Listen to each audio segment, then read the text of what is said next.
Hi, I'm Michael Makovsky, President CEO of JINSA. Welcome to a new edition of Snapshot. I'm here with my colleague, different colleague this time, Blaise Misztal, our Vice President of Policy at JINSA. Welcome, Blaise.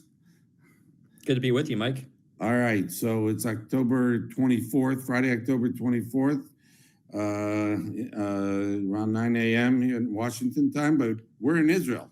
So I guess you want to talk about the World Series, or we'll get right to, we might as well talk about what's going on in Israel. What about that? You know how much I love baseball, Mike. Yeah, there you go. Okay, so let's talk about. So we have this group that the retired U.S. Generals and Admirals. We're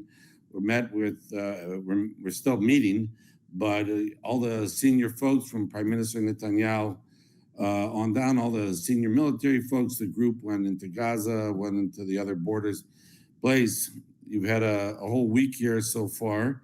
What are some of the most salient points, or what things that you learned this week in your week? Yeah, well, look, the things that obviously stand out, Mike, are some of the experiences we've had. We met with Prime Minister Benjamin Netanyahu yesterday. As you said, we were escorted by the IDF into Gaza. We were on the Syrian border, seeing how the IDF is fighting or was fighting, but also getting to see the admiration that these U.S. generals and admirals have for Israel, for the Israeli Defense Forces, for everything they've accomplished over the last 2 years.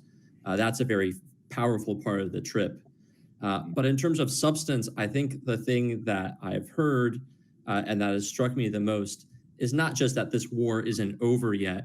Obviously, that Hamas is still in power in Gaza, that the head of the octopus, Iran, is still in place, could still rebuild, rearm, could still be a threat.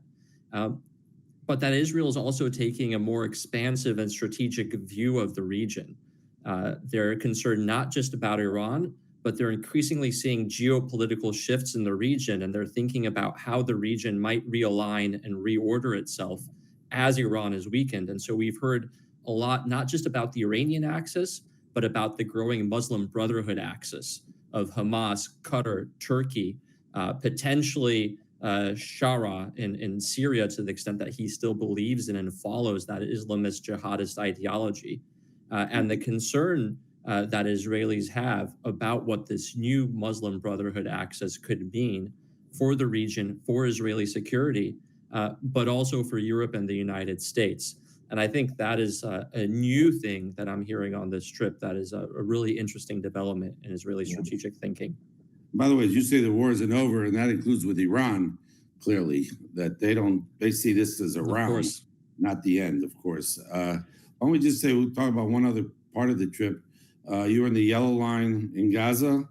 How did that strike you, what you saw or didn't see? Yeah. Yeah, I mean, it's obviously one of the most striking things is the lack of anything in that envelope as you cross from Israel into Gaza. That first several hundred meters is completely barren, has been bulldozed. There's nothing there but piles of rubble. Sort of the further you go into Gaza, the more structures you see, but most of what you see is damaged, destroyed severely. We were at an Israeli camp, a forward operating base established by the IDF behind the yellow line. Obviously, the vigor of the soldiers, the strength that they're displaying was a big part of it.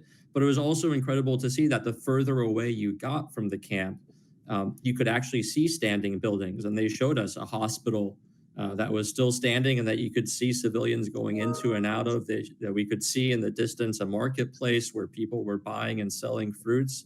And we could see standing towers on the shores of the Mediterranean. So it's really striking how there's sort of different parts of Gaza depending on how far or close to the border you go. And I think, and that's clearly part of the Israeli strategy to ensure that there's nothing on the Israeli border from which Israel could be threatened again. While we were here this week, you had Vice President Vance, you had Secretary of State Rubio. It was a bit disruptive to our meetings, moved things around, led to a lot more traffic. certainly than otherwise. And this is on top of Jared Kushner and Witkoff, who have been here. It's been I'm not sure why they all had to be here this week. I don't know if J.D. Vance just kind of wanted to come and associate himself more visibly with the Trump policy or see things for himself. Obviously, a lot of discussions with the Israelis since he's been vice president, but maybe he just wanted to come. But obviously, the administration seems to want to make sure that they're able to get to the next step here in Gaza. But, you know, given how many Hamas is, you know, publicly, beating or killing people they claim are so-called collaborators with Israel, or, you know, or at least rivals of theirs for control. They seem like they're not giving up. They're not going to disarm.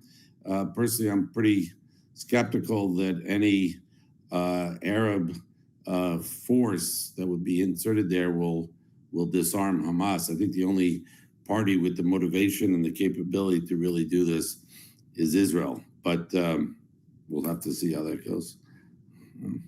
Yeah, it certainly felt like there was a number of American officials that felt jealous of our trip and wanted to be on it and followed in our footsteps. You know, we went to Gaza. J.D. Vance went to Gaza. We went to the Kiryat, the IDF headquarters. The vice president went there. He met with the prime minister. We met with the prime minister. So we had a very similar itinerary. But I think it's certainly the case, as you said, and as you know, a number of media have reported in the U.S. That the U.S. is intent on trying to make this deal go through. You know, we arrived to Israel last weekend to the unfortunate news that 2 IDF soldiers had been killed in an attack by Hamas in the south of Gaza. You know, Israel felt it had to retaliate in order to keep the deal going. And apparently, you know, in Washington, that was seen as threatening the deal in some way. And so we had the vice president come here to say that Israel had to stay in the deal. And then since then, we had this week the Knesset vote on a non-binding bill to annex the West Bank. And that seems to have spurred Secretary of State Rubio to come here and say that would be a mistake as well. So a lot of dialogue going on back and forth. Yeah, to be clear, of course, Vance condemned it, but so did the prime minister's office. And I think I read, I mean, this was not something Netanyahu was pushing at all. They didn't want this. A lot of Likud members of Knesset didn't even vote. It was more of a symbolic vote that, you know, that Netanyahu's office publicly said was really an embarrassment, I think. And it was. And it was absurd that I think that this happened. And, it, you know, but maybe Vance also publicly criticizing it and said it's kind of an insult to him and his visit. Maybe that also just gives Netanyahu a little more leverage to push back on those parts of his coalition that wanted this kind of thing. But yeah, it was a kind of a unfortunate, I think, disgraceful moment this week here. But anyhow, Blaise, it's great to talk to you, and look forward to talking to you next time when we're both back in Washington, D.C. All right, wishing everybody, thank you all. Thanks for joining, and wishing everybody a good weekend and a good week next week. Take care.